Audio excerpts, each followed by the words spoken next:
La idea era, como pasó mucho tiempo desde que estuvimos viendo lo que eran los requisitos para la Santa Cena, para participar dignamente de la Santa Cena, habíamos tenido un corte de hace 2 semanas debido al bautismo de algunos de los niños, y por eso se había dado en ese caso una reflexión acerca de cómo debía ser la comunión, es decir, la participación de la cena de los niños, ¿no? Pero anteriormente habíamos estado hablando de los requisitos para una participación digna en la Santa Cena, ¿no? Que tanto se nos habla en las Escrituras y se nos insta a participar dignamente de la Santa Cena. Así que, como para recapitular todo lo que habíamos visto, hice un pequeño resumen que no sé cuánto va a durar y con el poco tiempo que tenemos, así que vamos a tratar de verlo para que vayamos refrescando de nuevo nuevamente los conceptos que habíamos visto hasta ahora, ya en estas creo que 4 o 5 prédicas, y para la semana que viene podamos retomar los requisitos que, si se acuerdan, eran, o al menos los que nosotros estamos viendo, eran 4 requisitos que Pablo nos hablaba en Corintios capítulo 10. Para empezar, deberíamos reflexionar de nuevo o repensar de nuevo de qué se trata la Santa Cena, ¿no? Y habíamos dicho que para entender la Santa Cena es vital que entendamos el contexto, primeramente el contexto donde se celebra la Santa Cena, que es el contexto del pacto, ¿no? Lo que hablábamos hoy. La comunión, o la idea del cuerpo de Cristo. Es decir, la Santa Cena no se enfoca principalmente en el individuo, ¿no? En la relación que el individuo tiene con Dios, sino en cómo ese individuo es parte de un todo, ¿no? Ese todo es el aspecto social de lo que Dios creó, es decir, la comunidad. Y esa comunidad debe estar en comunión, ¿no? La comunión es una etapa a la que puede llegar esa comunidad cuando está en paz con los demás. La comunión significa eso, estar en paz con los demás, estar en armonía con los otros y estar en armonía principalmente con Cristo, con Dios que nos rescató. Entonces, si nosotros no entendemos de qué se trata la Santa Cena y de cómo el individuo entra en ese marco, nunca vamos a poder llegar a estar o a alcanzar esa comunión que se nos demanda en todas las Escrituras. Hay muchos mandamientos que nos hablan de alcanzar esta comunión. Entonces, entender este contexto nos puede ayudar también a entender lo que es un poco la comunión, ¿no? Que es esa etapa de paz, armonía, cohesión, es decir, donde todos estamos unidos por el mismo propósito y estamos haciendo lo mismo. También habíamos dicho que la Santa Cena es una señal, ¿no? Tanto la Santa Cena como el bautismo, de quien había hablado anteriormente, Aaron, habíamos dicho que es una señal, y una señal es aquello que nos apunta hacia algo, nos insta a observar algo, nos dice prestar atención a algo, así como las señales de tránsito, por ejemplo, ¿no? Vemos una señal que dice hay un nene corriendo, cruzando la calle, nos insta a fijarnos porque tal vez hay niños que van a cruzar saliendo de la escuela, ¿no? Entonces la idea no es que nosotros nos detengamos en la señal, porque si nos detenemos en la señal, nos llevamos puestos a los nenes que están cruzando. Bueno, lo mismo pasa con esta señal que es la Santa Cena, donde compartimos el pan y el vino. Nos apunta hacia algo, nos quiere mostrar algo el Señor con esta señal. No nos podemos perder en la participación del pan y del vino. Hay algo mucho más allá de lo que eso está simbolizando. Entonces, es una señal de que de aquellos beneficios que nosotros obtenemos y que declaramos confesándolo cuando somos introducidos por Dios en el cuerpo de Cristo. Repito, es una señal de los beneficios que obtenemos y que declaramos como confesión cuando somos introducidos por Dios al cuerpo de Cristo. Y podríamos releer los versículos, si me acompañan, los leemos todos juntos. En 1 Corintios capítulo 11, del versículo 17 al versículo 34.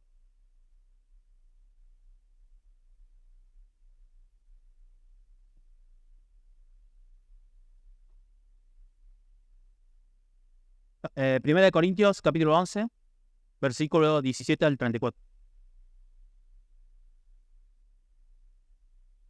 Estos versículos Pablo va a dar algunas instrucciones generales de cómo se debe practicar la Santa Cena. Bueno, leo. Versículo 17. Pero al daros estas instrucciones no os alabo, porque no os congregáis para lo bueno, sino para lo malo. Pues en primer lugar, oigo que cuando os reunís como iglesia hay divisiones entre vosotros, y en parte lo creo, porque es necesario que entre vosotros haya bandos, a fin de que se manifiesten entre vosotros los que son aprobados. Por tanto, cuando os reunís, esto ya no es comer la cena del Señor, porque al comer cada uno toma primero su propia cena, y uno pasa hambre y otro se embriaga. Versículo 22. ¿Qué? ¿No tenéis casas para comer y beber? ¿O menospreciáis la iglesia de Dios y avergonzáis a los que nada tienen? ¿Qué os diré? ¿Os alabaré? En esto no os alabaré. Porque yo recibí del Señor lo mismo que os he enseñado, que el Señor Jesús, la noche en que fue entregado, tomó pan y después de dar gracias lo partió y dijo: esto es mi cuerpo que es para vosotros, haced esto en memoria de mí. De la misma manera, tomó también la copa, después de haber cenado, diciendo: esta copa es el nuevo pacto en mi sangre, haced esto cuantas veces la bebáis en memoria de mí, porque todas las veces que comáis este pan y bebáis esta copa, la muerte del Señor proclamáis hasta que Él venga. De manera que el que coma el pan o beba la copa del Señor indignamente será culpable del cuerpo y de la sangre del Señor. Por tanto, examínese cada uno a sí mismo y entonces coma el pan y beba de la copa, porque el que come y bebe sin discernir correctamente el cuerpo del Señor, come y bebe juicio para sí. Entonces Pablo describe un poco la situación general de Corintios, de la iglesia, afirmando que su reunión ya no era para comer la cena, ¿no? Es decir, ellos participaban, comían, pero ya no era comer la cena del Señor. Él dice, algunos comen, otros no comen, otros se emborrachan, es decir, que había presencia de vino, había presencia de comida, pero no estaban comiendo la cena, pretendían supuestamente comer la cena. Es decir, que la mera ingesta del alimento, la mera ingesta de un pedacito de pan, un poquito de vino, no implica que estemos realmente participando de la Santa Cena del Señor. Pero al mismo tiempo debemos afirmar categóricamente que el único contexto válido en el que se puede celebrar la cena es en el contexto de una comida. Una comida tal que posibilite a los corintios, en este caso, hasta algunos llegar al extremo de emborracharse. Es decir, había vino presente, había comida presente, había pan presente. Y ese es el contexto en el que se debe celebrar una santa cena, sin los excesos, pero ese es el contexto. Y Pablo fundamenta su enseñanza de la Santa Cena en la institución de la Santa Cena, en el día que Jesucristo instituye la primera Santa Cena, que a su vez será la última Pascua. Lucas, capítulo 22, del 7 a 20, si quieren lo buscan. Dice Lucas, capítulo 22, versículo 7 en adelante: llegó el día de la fiesta de los panes sin levadura, en que debía sacrificarse el cordero de la Pascua. Entonces Jesús envió a Pedro y a Juan diciendo: id y preparad la Pascua para nosotros, para que la comamos. Ellos le dijeron: ¿dónde deseas que la preparemos? Y él les respondió: he aquí, al entrar a la ciudad os saldrá al encuentro un hombre que lleva un cántaro de agua, seguidle a la casa donde entre, y diréis al dueño: el maestro te dice, ¿dónde está la habitación en la cual pueda comer la Pascua con mis discípulos? Es decir, este es el contexto donde el Señor inaugura la Santa Cena. Era una Pascua. Era, dice, la fiesta de los panes sin levadura. Una Pascua, era una fiesta religiosa instituida en el Antiguo Testamento en Éxodo. Esta fiesta religiosa lo que hacía era conmemorar el día en que Dios había librado, había sacado a los israelitas de Egipto. Y solo podían participar aquellos que entendían esa verdad, aquellos que habían sido librados por Dios de eso. Entonces, este es el contexto y esta es la inauguración o la institución de la Cena del Señor. Es una comida, una festividad religiosa que había sido instituida en el Antiguo Testamento para conmemorar el día en que Dios, con gran poder, llevando plagas y castigos a Egipto, saca tu pueblo de ahí para enviarlos a la tierra que él le había prometido ya desde cientos de años antes. Habíamos dicho también en estas prédicas que habían 4 principios que nos ayudaban a entender la Santa Cena. ¿Cuál era el sentido? ¿Cuál era la práctica que había establecido el Señor en la Santa Cena? El primer principio que habíamos visto es que la Santa Cena es el rediseño neotestamentario, es decir, es el rediseño del Nuevo Testamento que hace Cristo de las Pascuas. Él rediseña las Pascuas y le da un sentido que antes no era visible o que no estaba tan a la luz. Es decir, deja atrás las sombras de lo que las Pascuas nos enseñaban y nos prometían, que era el Cordero sacrificado por nosotros, y reemplaza ese Cordero por Cristo. Reemplaza la sangre del Cordero por una copa, y reemplaza los panes sin levadura por el pan, que el mismo Señor dice que Él es el pan que viene del cielo, y que Él es el pan que puede dar vida, a diferencia del pan del Antiguo Testamento que no daba vida, el maná, porque todos los que lo consumieron murieron. Entonces es el rediseño de la Pascua en el Nuevo Testamento. El segundo principio es que por el hecho de ser un rediseño no quita ni falta en respetar la esencia de lo que Dios había dispuesto en la Pascua. Es decir, cambian la forma, pero sigue la esencia. Persiste en el pan, el Cordero, quien es Cristo, como dijimos, todos los creyentes reunidos y la sangre que es simbolizada en la copa. Entonces, se respeta el espíritu, pero las formas externas visibles, los símbolos, cambian. Tercero, es en todo el sentido de la palabra una cena, una festividad religiosa. Podríamos llamarlo una festividad religiosa, donde se participa de comida abundante. Recuerden que en el Éxodo se mandaba a que el cordero sea acorde para satisfacer el hambre de todos los que iban a comer ese cordero. Es decir, se pensaba estrictamente o se pensaba detenidamente en cuánto podían comer y en cuánto podía ese cordero satisfacer a las personas que participaban de él. Entonces era algo importante. Y si bien nosotros vemos que la práctica habitual de las iglesias es simplemente un pedacito de pan y un poquito de vino, ¿no? Y un contexto más de tristeza, de compunción interna, donde uno como que está mal por su pecado. Esa no era la práctica que se mandaba en esta festividad. En esta festividad se mandaba el regocijo, se mandaba el estar alegres por lo que el Señor había hecho por nosotros. Es decir, se pensaba en lo que el Señor nos dio y no en lo que nosotros hicimos mal.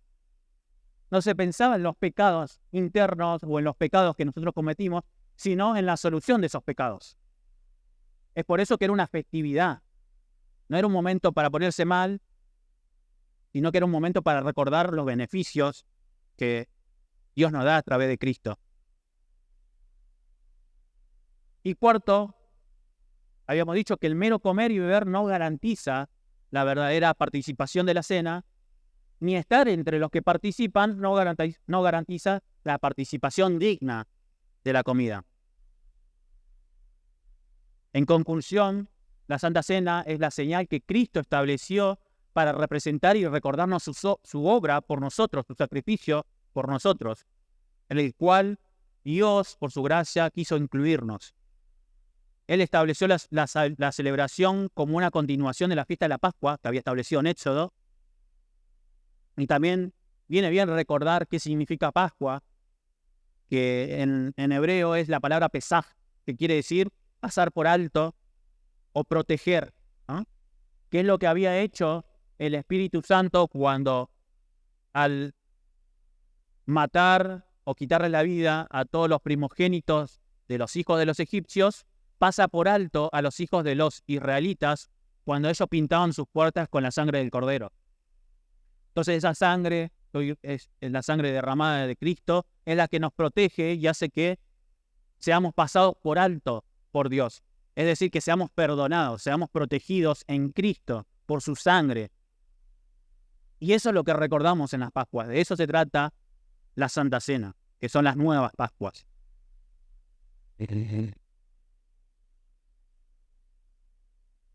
Habíamos dicho también que existe una forma de participar dignamente de las Pascuas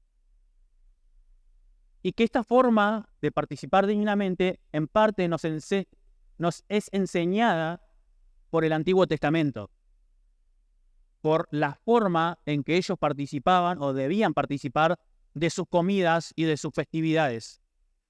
Y uno se preguntará, bueno, ¿qué tiene que ver las fiestas, las comidas del Antiguo Testamento con la Pascua, con la Santa Cena? Bueno, tiene mucho que ver. Y eso nos lo deja claro el capítulo 10 de Primera de Corintios, que dice en los primeros versículos: porque no quiero que ignoréis, hermanos, que nuestros padres, es decir, los israelitas que estuvieron en el desierto, todos estuvieron bajo la nube y todos pasaron por el mar, y en Moisés todos fueron bautizados en la nube y en el mar. Versículo 3. Y todos comieron el mismo alimento espiritual, y todos bebieron la misma bebida espiritual, porque bebían de la roca que era Cristo, porque bebían de una roca espiritual que los seguía, y la roca era Cristo. Sin embargo, Dios no se agradó de la mayor parte de ellos, pues quedaron tendidos en el desierto. Y presta atención acá, versículo 6.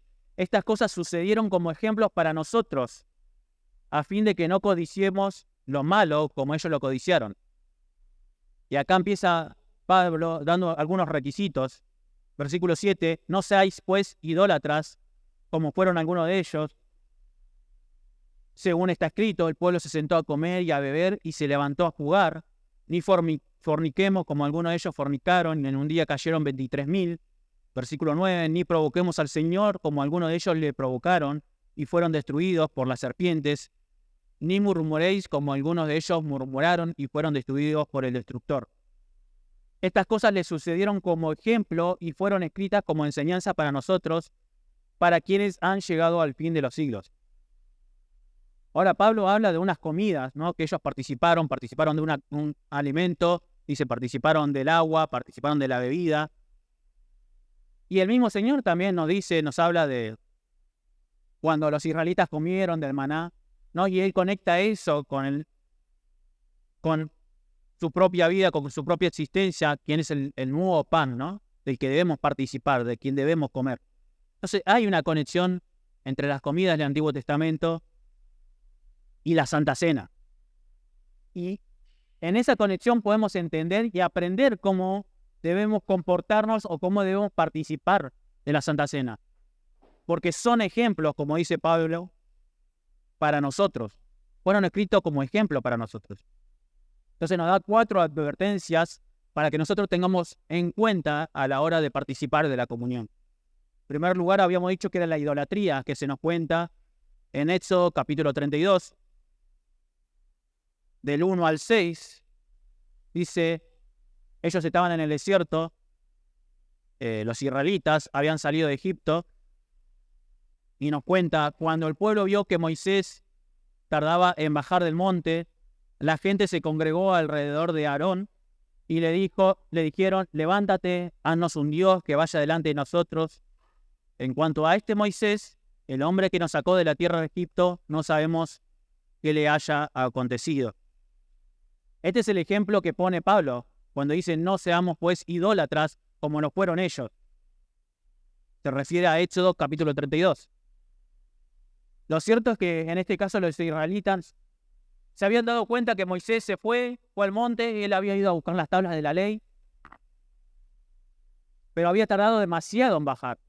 Ellos se sintieron desprotegidos, se sintieron sin guía y deciden crear un Dios, dicen, haznos un Dios, un Elohim, es decir,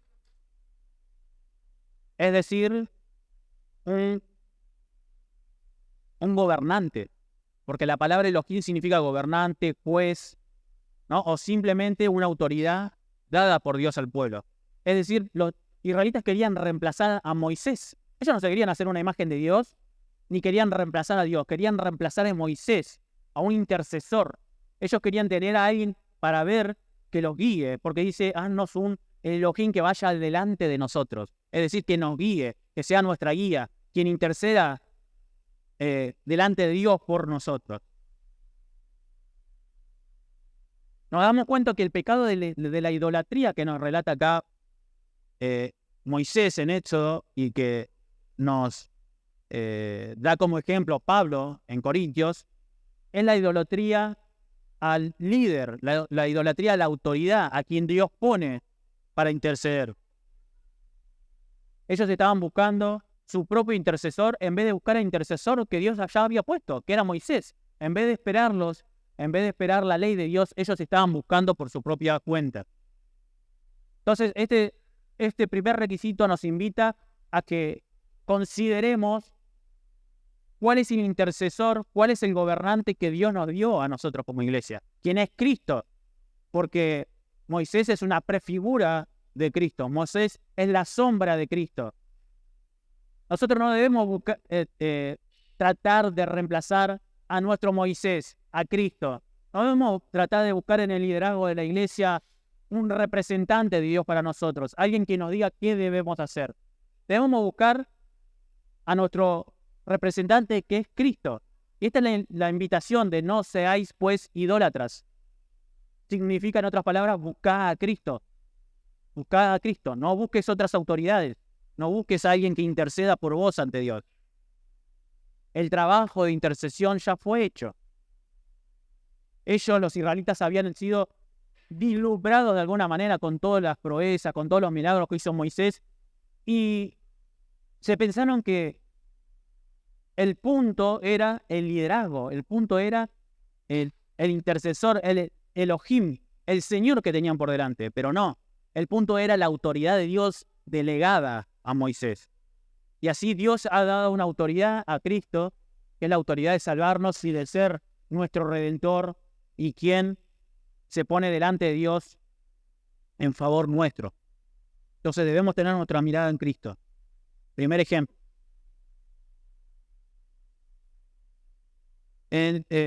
Por otro lado, el versículo nos dice que el pueblo se había sentado a comer y a beber, es decir, participaron de una comida de comunión, ¿no? Una comida que puede prefigurarnos o puede ser la antecesora de la Santa Cena, y dice que se sentaron a jugar. Y para ser claros, lo que significa esto es que se emborracharon, comieron hasta explotar y se divirtieron sin ningún freno, como si fueran niños que simplemente andan correteando, no entienden los límites a veces gritan, así como están acá algunos, ¿no? Esta es la idea de que se sentaron a jugar, fueron a jugar. Es algo así como desordenado. Y nosotros nos debemos preguntar, ¿esta es la idea que tiene Dios para nosotros cuando celebramos la Santa Cena? Pues no. Pero es lo que estaban practicando los corintios. Ellos se emborrachaban, ellos hacían lo que querían. No esperaron a Cristo que venga con la ley. Como los israelitas tampoco esperaron a Moisés que venga con la ley y les ordene, les diga cómo deberían adorar a Dios. Ellos simplemente hicieron lo que hacían los pueblos paganos a su alrededor. Simplemente actuaron como niños o como gente irracional o como animales. Comieron, se emborracharon y bueno, vamos a adorar a Dios a nuestro modo. Entonces la idolatría también tiene que ver con esto, con querer alcanzar el favor de Dios o alcanzar a Dios o acercarnos a Él de la forma que nosotros queremos. Y muchas iglesias se practica, hacer un pacto con Dios, dame el sobrecito de oro, el sobrecito dorado donde lo lleno, no sé, $10,000, el sobrecito de plateado, $5,000. Y según cuánto vos pongas, tenés más favor de Dios, ¿no? Vas a ser más bendecido con Dios. ¿Por qué? ¿Por qué se dan este tipo de casos? Porque nos queremos acercar a Dios de acuerdo a nuestras reglas. Porque Dios nos invita a acercarnos a Él de una forma en particular. Y esa forma en particular está en las Escrituras. No debemos empezar a inventar nada raro. No debemos poner acá, colocar luces de colores, ni pensar que haciendo juego para divertirnos y estando todos alegres y cantando buenas canciones, música moderna, ni nada, es la forma en que nosotros nos acercamos a Dios. Eso no tiene nada que ver. Entonces debemos esperar a tener la ley de Dios para acercarnos según Dios quiere que nos acerquemos a Él. Y esa ley ya la tenemos en las Escrituras. Por eso debemos recurrir a las Escrituras. El primer requisito entonces era huir de la idolatría. Y nosotros huimos de la idolatría, podemos tener una participación digna en la Santa Cena. Es decir, no es propio ni es legítimo participar de la Santa Cena si nosotros no huimos de la idolatría, si tenemos ídolos en nuestra vida, si buscamos a alguien más aparte de Cristo. Y esto es una advertencia, por lo tanto debemos hacerle caso. Si alguno de nosotros tiene ídolos y ve que no está bien con Dios y está buscando por otro lado, debería reflexionar en eso antes de participar en la Santa Cena. Nunca dice que uno debe prohibirse participar en la Santa Cena, pero sí que reflexione internamente sus ídolos y su corazón antes de participar. En segundo lugar, nos dice Pablo, versículo 8, dice, ni forniquemos, ¿no? Como algunos de ellos también fornicaron y fueron destruidos 23.000, dice en el desierto. Y alude a la historia que está en Números, capítulo 25, que dice, mientras Israel habitaba en Sittim, el pueblo comenzó a prostituirse con las hijas de Moab, y éstas invitaron al pueblo a los sacrificios que hacían a sus dioses, y el pueblo comió y se postró ante sus dioses. Así Israel se unió a Baal de Peor y se encendió la ira del Señor contra ellos. El segundo gran requisito que pone Pablo a la iglesia para participar dignamente de la Santa Cena es no fornicar. Y en este caso, fornicación significa no ser fiel incondicionalmente a Dios. ¿Cuál fue el pecado de los israelitas? Fue que se unieron con las hijas de Moab, es decir, con personas que no eran del pueblo de Dios, cuando ellos lo tenían prohibido. Estaba estrictamente prohibido que se acerquen a las mujeres de los pueblos paganos. Y a esto Dios le llama prostitución, es decir, entregarse sin freno, sin considerar la ley de Dios a una persona, ¿no? Para hacer matrimonios o simplemente una cuestión de relaciones sexuales. Pero principalmente se refiere al matrimonio que ellos instituían con personas que no eran o que no estaban bajo el pacto de Dios. Esto es la fornicación. Lo cual le lleva elegir a una persona que está fuera del pacto de Dios, te lleva, por implicación, a seguir sus dioses, a seguir su religión, a seguir sus costumbres. Es por eso que el Señor nos prohíbe, y prohíbe en capítulo 7 de la misma carta a los Corintios, que un cristiano se case con una persona de afuera. Porque dice que de esa manera nosotros hacemos que nuestra familia se desvíe. No es que, como algunos hermanos a veces he escuchado, jóvenes en otras iglesias, que quieren ir a, no sé, al boliche a conquistar a alguna chica, bueno, después yo la convierto, porque, bueno, el Señor es bueno, ¿no? El Señor tiene mucha gracia. Es como que casi van a hacer misiones en vez de ir a conquistar a una chica. No, lamentablemente, una persona mundana te va a arrastrar a tu familia a la desobediencia a Dios y alejarte del camino de Dios. Porque casarse con una persona es entrar en pacto con esa persona. Es compartir la mesa familiar con esa persona. Compartir los alimentos es lo que ellos hicieron. Porque fíjense que dice, y estas invitaron al pueblo a los sacrificios que hacían a sus dioses, y el pueblo comió y se postró ante sus dioses. ¿Se dan cuenta cómo ahí está de nuevo el ejemplo de la comida, de la participación en la comida? Uno puede comer o con la familia de Dios o con la familia mundana. Puede comer en una festividad religiosa para Dios o en una festividad religiosa para los ídolos. Y las Escrituras nos invitan a que nos postremos delante solamente de Dios. Es decir, participar de la comida de la familia de Cristo.